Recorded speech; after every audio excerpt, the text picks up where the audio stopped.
adulting is so ghetto. You have to work on improving yourself all the time in order to upgrade your life. So let's talk about it. And in today's adulting is so ghetto video, we are going to be talking about this book. I first read this book in the summer of last year. I went on summer vacation. I went to Okinawa for summer vacation, and that was the first time that I read this book. So this is actually my second time that I am reading the book. And one of the things that I have always struggled with people who read books and do like videos about the things that they liked about the books, do some reviews about the books.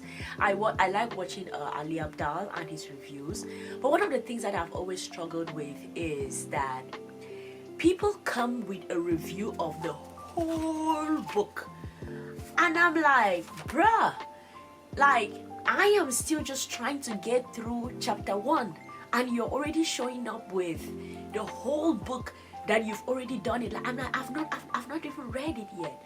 And adulting is a whole job on its own. Like, it's a whole life. Like, you have to work, you have to take care of your family, you have responsibilities, you have things that you have to do, and because of that, 24 hours in a day is never enough.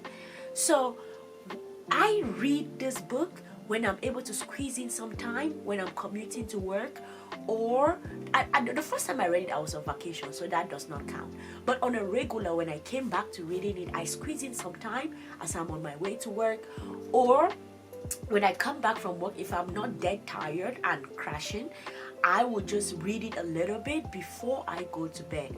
And because of that, the way I'm going to be reviewing these books is going to be very different. We are going to be doing it chapter after chapter.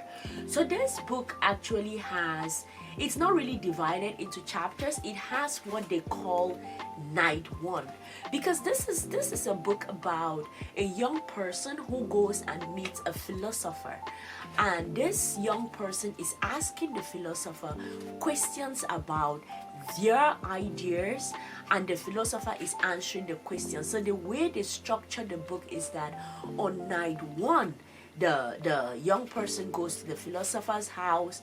On night 2, the young person goes to the philosopher's house. So that is how the book is arranged. It's not really arranged into like chapters. And the book has, I think, 5 nights.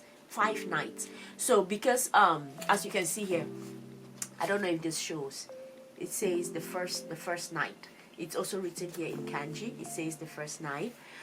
So we are going to go through it. We're going to go through night 1, and then subsequently I want to finish it in a month. So although it is 5 nights, I'm going to find a way that we can finish it in a month. Okay, so this book, actually, in the past centuries, you see that there have been so many psychologists that have tried to explain human behavior.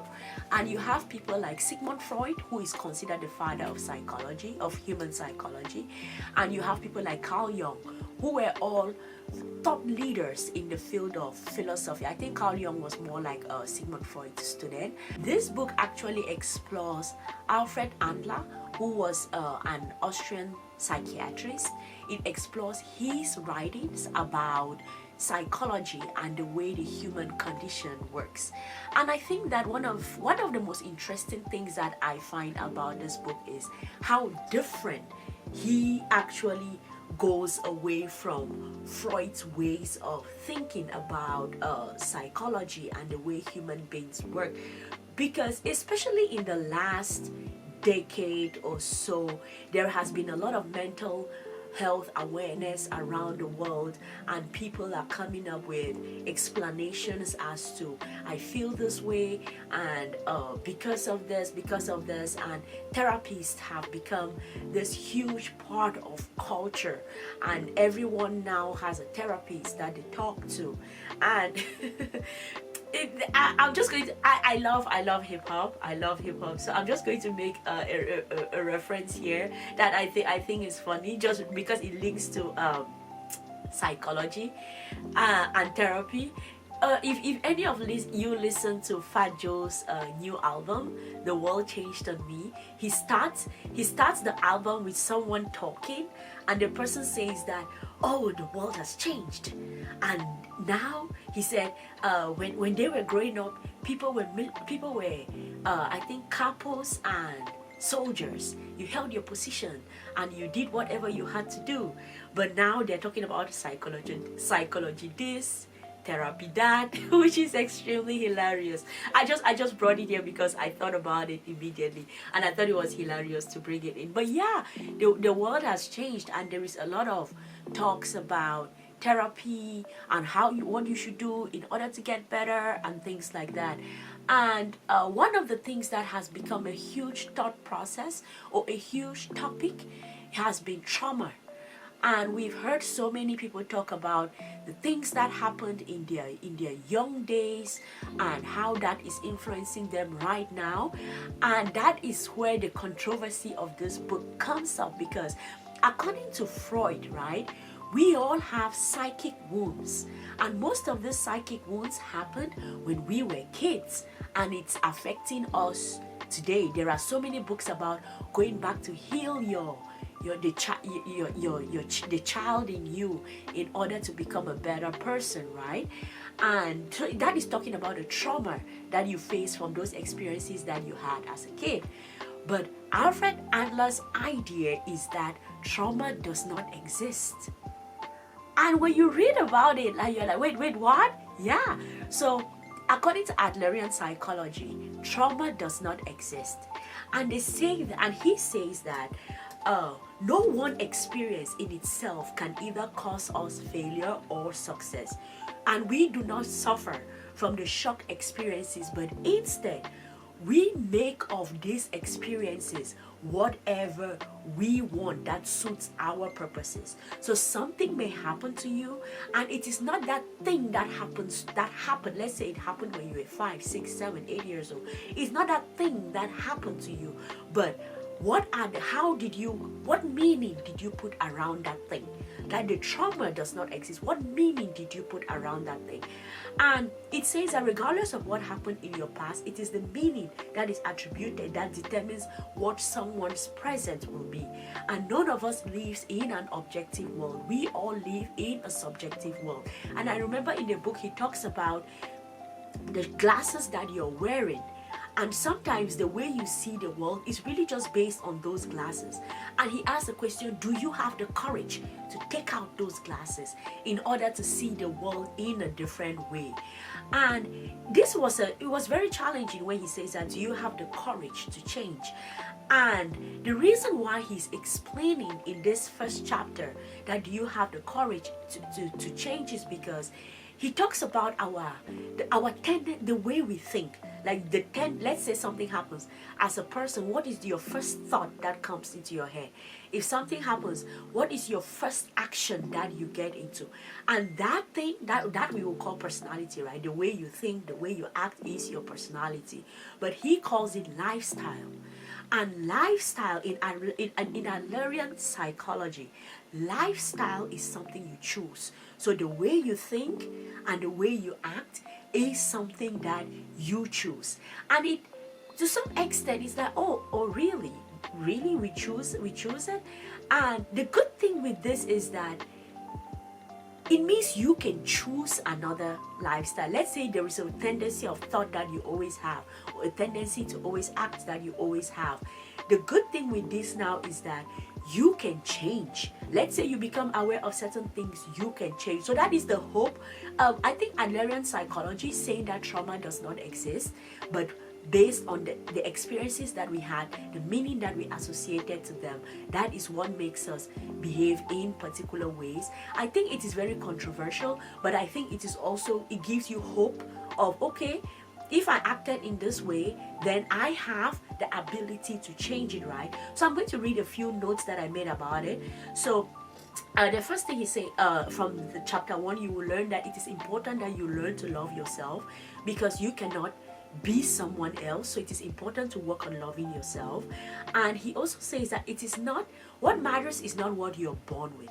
What matters is what you do with the things that you are born with.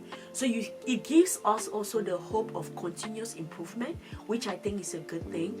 And I think the strongest point for me from this chapter 1 was, no matter what has occurred in your life right up to this point, it should not have a bearing on how you live from there. So just think about today. Everything that had happened in your past, that does not have any bearing on how you're going to live your life moving forward. Woo! Isn't that the gospel though? Isn't that the gospel? If we can just get to that point in our life where you can just think like everything that happened in your past, you're like, okay, it happened, but it is not going to have a bearing on how I live my life moving forward.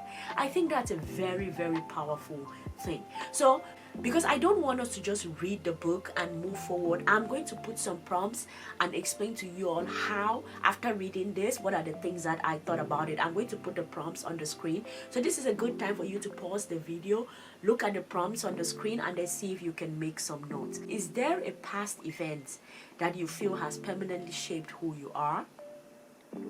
Take some time to think about it. You can make some notes. How has this experience helped you in any way, even if it's small?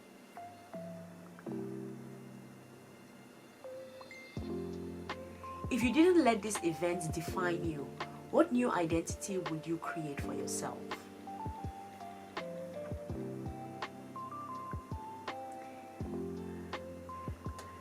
So I'm going to put on the screen, I actually did this and posted on social media. If you want to follow me on Instagram, that would be nice. My Instagram account is Sylvie Watikum. And I posted this on my Instagram account because I was thinking, I was doing this activity, I had those prompts and I was making the notes and I was trying to think through, and I realized that for me, one of the highest things that I have struggled to deal with is overthinking. And I try to figure out, like, why do I overthink so much? Some people say, oh yeah, it's because you're a Virgo, but I don't think that really counts, but it's a fun thing to say. And I thought about it so much, and also think about for yourself, like, what is the one thing that you think that had a lot to do with your childhood? And I think the reason why overthinking started for me was because when I was young, I was doing a lot of, my mom never got married to my biological father, and my mom always wanted that I should try to build a connection with him. So she would try to put me in, try to reach out to him and make me go see him or wait for him to come see me. And I remember waiting and waiting and waiting so much for him, and he never came. And in my head, I always try to explain away, like thinking like, why did he not come?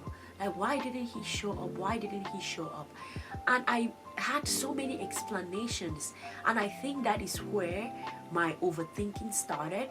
And I just gave these explanations to myself on why he may not have showed up. So on the screen you're going to see, I put this prompt into ChatGPT, and it was like, your overthinking might have developed as a way to make sense of uncertainty, waiting, hoping, and constantly analyzing the situation to find meaning or control where there was none. Yeah, I was a kid, right? I had no idea what was going on, and I had no idea why he wasn't showing up. Mine is overthinking, yours may be something else. And then he's like, now think about, rather than doing this overthinking, I overthink because I believe analyzing everything will prevent disappointment or pain. Maybe that is the reason why I have this overthinking, right?